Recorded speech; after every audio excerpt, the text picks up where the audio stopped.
All right, today I'm gonna share with you my ultimate open house strategy for getting more leads and closing more deals, even if it's your first year in real estate. And that's coming up right now.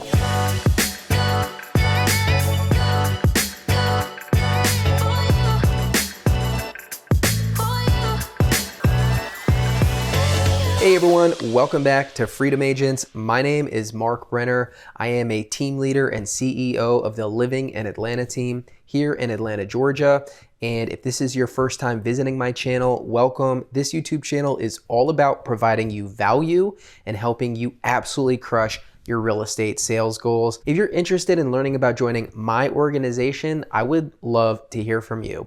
You can book a Zoom call with me directly using the link in the description below.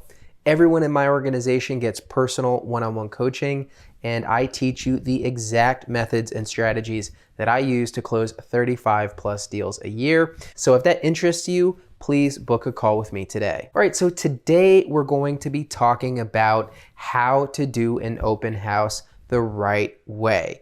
Now, I absolutely love open houses. It's actually how I closed my first pieces of business as a new agent. But as you're researching open houses, there's not a lot of information about how to be effective with open houses. There's a lot of information about how to throw pretty open houses or exciting open houses. There's even a lot of information about how to get a lot of people to your open house. But the secret to open houses is being intentional and consistent. And that's what I want to go over with you today. If you can't commit to doing this strategy consistently for at least a year, I would say don't even bother. Now, it's not going to take that long to generate business from open houses, but if you're able to be consistent with the same strategy over the course of a year, that is how you are going to build momentum and develop an absolutely full pipeline of clients that want to work with you. So think about your life and where you're at, and think about what you can really commit to long term. Now, first, let's talk about some of the pros and cons of open houses. So one of the best parts of the open house strategy for lead generation is that you can get immediate business from it. You will likely come into contact with people who are ready to buy right away. And so especially as a brand new agent, wondering when your first paycheck is going to come in, open houses can be the best way to get business in your pipeline right away. Now, one of the cons of open houses that you should be aware of is that this is not a highly leveraged lead generation strategy, meaning if you have to be there in person to do the work, obviously that's your valuable time. So it is a little different from, say, a YouTube video that it does take time, but once you film it, it's collecting leads consistently over time. That's not a huge deal, but I do want to make you aware, obviously doing open houses in person is going to take up some of your time. Now, the first thing that I want you to understand for this ultimate open house strategy is that you should not be doing random open houses all over your city or neighborhood. You want to be very specific about where you're hosting open houses, and you want to host them in the same location over and over again throughout the whole year. Now, this is where you can really leverage a neighborhood or area that you're very knowledgeable about. This is really important, especially for a new real estate agent. I remember I was always self-conscious about someone asking me about a real estate related question or about how long I had been in the industry. One of the beautiful things about this strategy is that you can utilize your knowledge of an area to become an expert. So even though you're still green when it comes to real estate transactions, you have a lot to offer in terms of value with your knowledge of an area. That's a really key thing I need you to understand. Whenever you hear someone talking about providing value, well, there is a lot of value in knowing an area, especially if you're interacting with someone who's not familiar with that area. Now, there are a lot of benefits of being very strategic with an open house and doing the same area instead of all over the place. I'm in Atlanta. If I host an open house on the north side and then the south side the next week and then the east side the week after that, I am never gonna see the same people probably, and I am never gonna build up any recognition in that neighborhood. The beautiful part of this approach is that because we host open houses in the same neighborhood, not only do we leverage the knowledge we have about that neighborhood, but we create brand awareness in that neighborhood. It really just focuses and makes you an expert on one location rather than trying to be all over the place and just randomly hosting open houses, which is how I think most people approach it. Now, you're probably wondering, how do I host an open house in a specific area time and time again? Open houses come up randomly. There's only a few people in my market center that need open house hosts. Okay, this is another big thing that you need to adjust your mindset with outside of the typical host random open houses that come up. No, we're gonna be very strategic and purposeful. So what you're gonna do is you're gonna look up the new listings in that neighborhood at the beginning of each week, and you are gonna find a listing that you wanna try to host open for another agent. A lot of people ask me, well, how can I host open houses? I don't have any listings. You're going to host other people's open houses. Monday or Tuesday, you're gonna look at the new listings that have come up for the neighborhood you determined that you wanna focus on. You're gonna find the listings that have a quality build, that have a reasonable price, the ones that you think will generate a lot of buzz and interest. You're going to call that agent at the beginning of the week and you are going to say, hello, my name is so-and-so. I just saw your listing come up. I wanted to see if you would be open to allowing me to host your house open this weekend. And you're gonna say, I have my own signs, I provide same date feedback, and I am very professional and courteous on all of the listings that I host open. So you're going to need to develop a script. We're gonna talk about a couple scripts that you're going to need for this open house strategy. At the end of the day, a script is just thinking about what you want to say before you say it. So you harness the power of intentionality with what you say instead of, approaching every conversation differently. It's not very powerful. So even when you call these agents, you want to be saying the same thing each time. You want to sound very professional. My name is so-and-so. I'm at this brokerage. I'm a new agent looking to lead generate in this area. I would love to host your new listing open Saturday and Sunday from this time to this time. I put out this amount of signs. I provide same day feedback, and I'm very clean, professional, and courteous, okay? Now, you're going to get a range of responses. Some people will be confused, have no idea what you're talking about. Some people will act like you're bothering them, which is really foolish because you're trying to help them. And then some agents, the smart agents, will be like, oh my God, that'd be wonderful. I would love for you to host the house open. Now, we are calling other brokers. Some people are very weird about this. They say, oh, my broker won't allow it. My broker won't allow it. That's fine. You don't need to argue with anyone. You just need to move on to the next person. There's nothing wrong with hosting someone else's home open as long as you have whatever kind of permission from your broker or their broker that they need.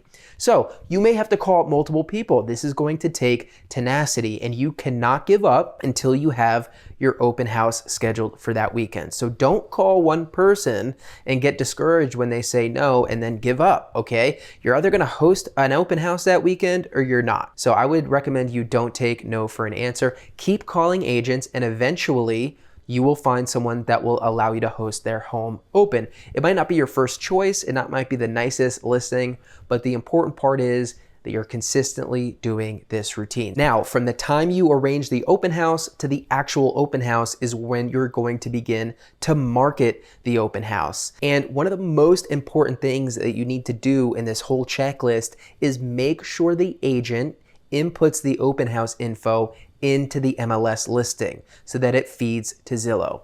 If people cannot see on the Zillow listing that there's an open house being hosted, you're probably wasting your time. And I can say from experience, you will need to stay on top of the agent. Call and text them if you don't see the listing has the open house info. You need to bug them until they actually go in and put in the open house info. Now, in the week leading up to it, of course, you want to be posting on social media. This is to get people to come, but this is mostly to be top of mind as an agent in your sphere. This is great content. People love to learn about open houses, see photos and videos. So you're going to be posting on social media on the week leading up to that. Now, door knocking. This is an optional way to engage with the neighborhood. I think it's a very smart thing to do. You can either do this the day before or you can do this the morning of.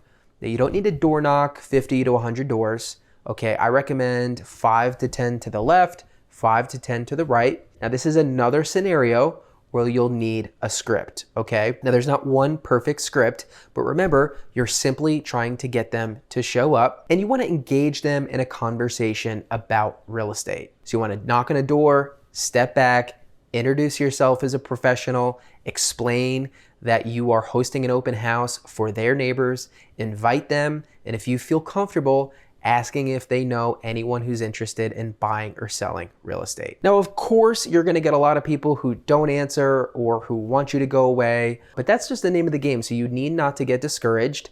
But think about how powerful it is if you are thinking of selling your home and you have a real estate agent come knock on your door, they're hosting an open house down the street, and then they're in front of you. This agent is walking around knocking on doors. That would really impress me as a potential seller. So think about how powerful that is when you're feeling discouraged because no one's answering their door. It only takes one person, one connection to absolutely change your business. So keep that in mind, but I do recommend door knocking 15 to 20 homes either the day before or the day of the open house. So we're in a specific neighborhood. We found a great listing that we're gonna host open. We've door knocked some doors in the area prior to it. We've posted on social media about it.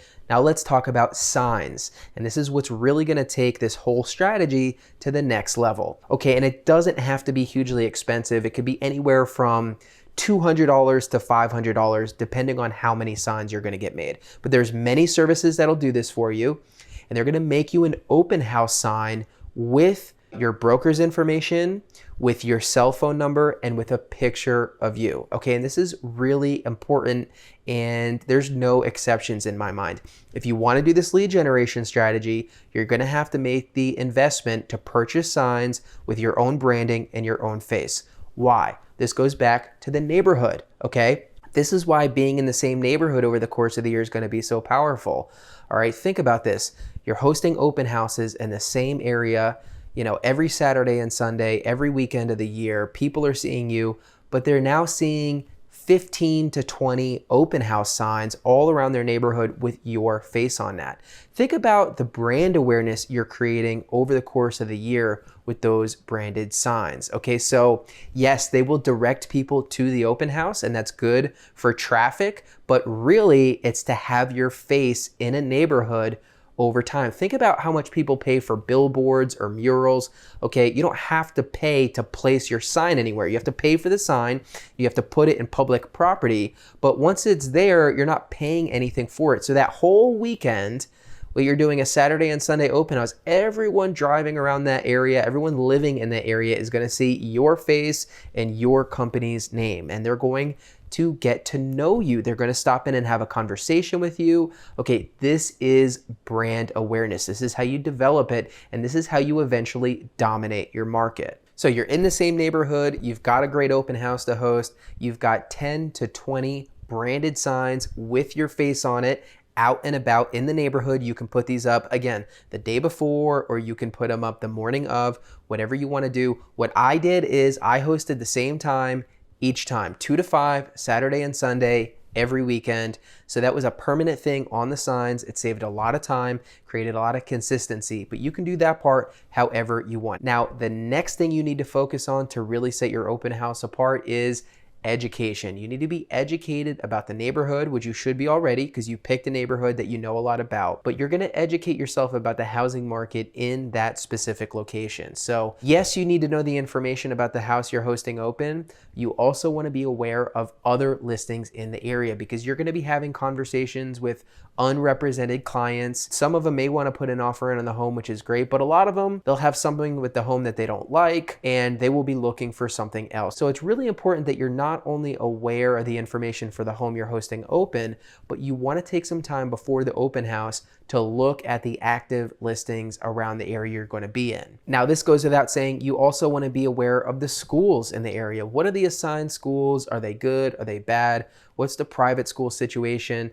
Whatever the information that's relevant related to schools, you want to have at least a working knowledge of. Same thing with amenities. Do you know where the nearest Walmart or Publix or Kroger is? Do you know where the nearest park is? The nearest school is? The nearest hospital? All the basic amenities that anyone would want to know about a certain area. Just take a little bit of time. This should not take long. And once you know it for a certain neighborhood, obviously you don't need to learn it again, but this is where you become the expert for people you talk to. So a little bit of work, a little bit of research on the front end will really make you look like an expert when you're having conversations and the people you're talking with. All right, now I'm going to talk about signing in. Now there is a lot of debate about, should I have people sign in? Should I not have people sign in?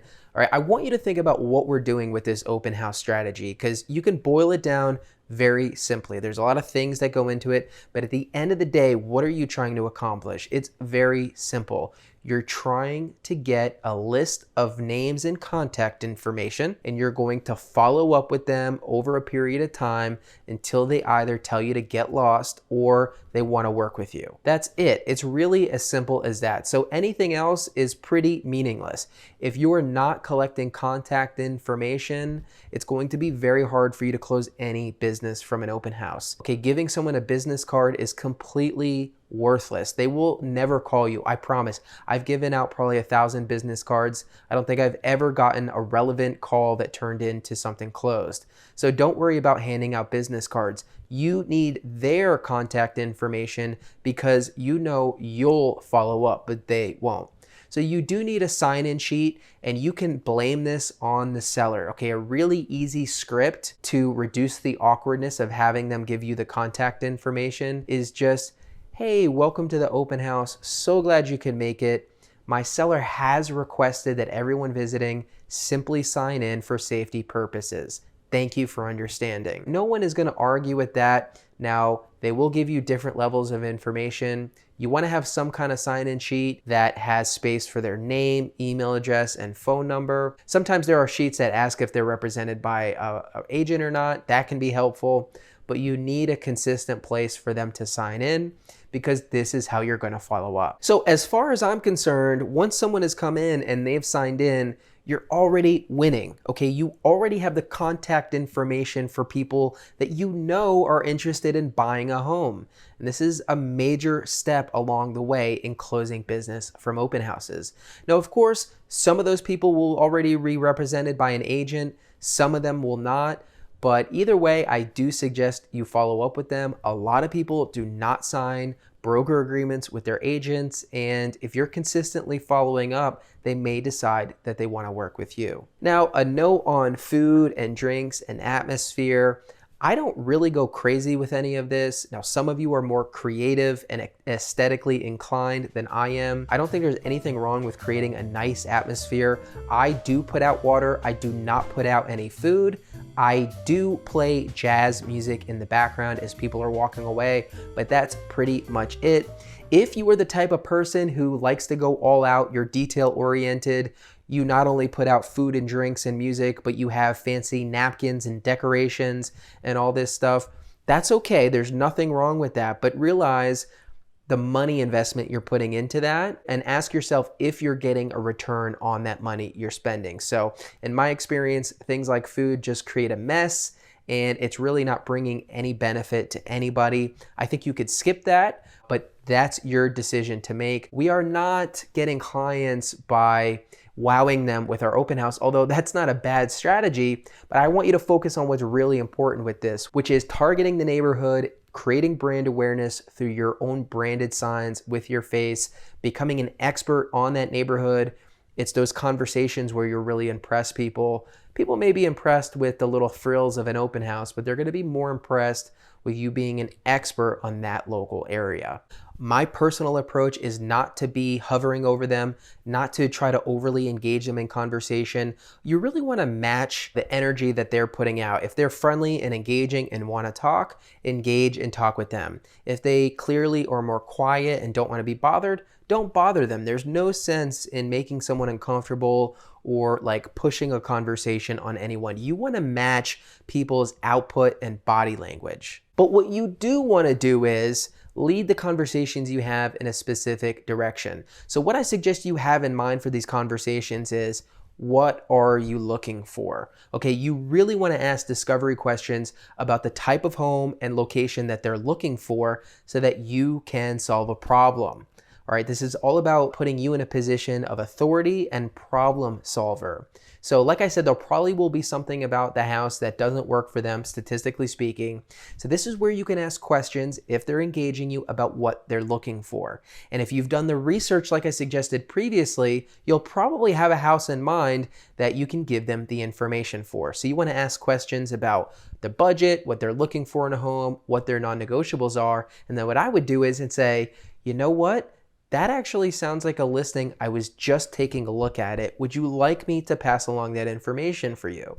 Now, you may have a home that you actually are thinking of that you can tell them about immediately, or you might not have a home in mind, but I'm sure you as a realtor can find a home that would check most of the boxes that they're looking for. And this is a great excuse to reach back out to them and provide value. So anyone you have a conversation with at the open house where they've said they're looking for something and you said you have an idea or you have a listing in mind, this is what I would call a hot lead, especially if you've discovered that they're unrepresented. So this is someone you may want to reach out to immediately after the open house is over or the next day. And of course, you can offer to actually go show them that listing. And if you're showing them a home, you are already way ahead of the game, okay? They already, to some degree, know, like, and trust you. That's really one way to hook them. And there's a couple hooks that I want you to keep in mind in these conversations, okay? Two of your biggest hooks in real estate, as I like to refer to them, are a lender and a search.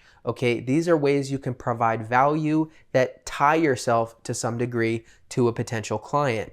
Anytime you can get a lead connected to a lender, first of all, the lender is going to qualify them and decide if they're a waste of your time or not. But second of all, if you're working with a lender who provides a lot of value, which you should, you've now enhanced your relationship and you are now tied together in a bond between you, the lender, and the potential client. So that's a stronger connection than you had previously. The other big hook is the MLS. Doesn't seem like a big deal, but this is a way where you're providing value through the means of an MLS search. You can see when they're looking and you have an excuse to reach out to them. So at the very least, if you can hook them by connecting them with a lender and an MLS search, you'll be well on your way to signing a buyer brokerage agreement. So you've successfully hosted an open house. You have a sign-in sheet with a certain amount of people's contact info. You've probably had 2 to 3 really good conversations. You're gonna make notes and follow up with those people.